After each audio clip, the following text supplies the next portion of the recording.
একজন ছোট ছেলে ইয়াসিন, বয়স 7 বছর, ঢাকা শহরের একটা ছাদে বসে চাঁদের দিকে চেয়ে থাকে। তার বাবা মারা গেছে গত কোরবানির ঈদে এক ট্রাক দুর্ঘটনায়। ঈদের আগের রাত ইয়াসিন তার বাবাকে উদ্দেশ্য করে একটি চিঠি লেখে।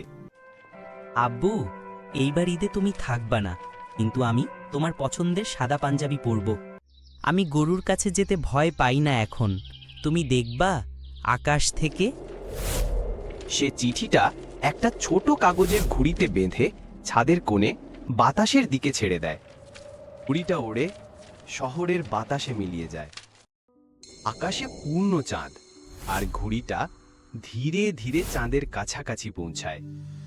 চাঁদের হালটা বাবার মুখ দেখা যায়।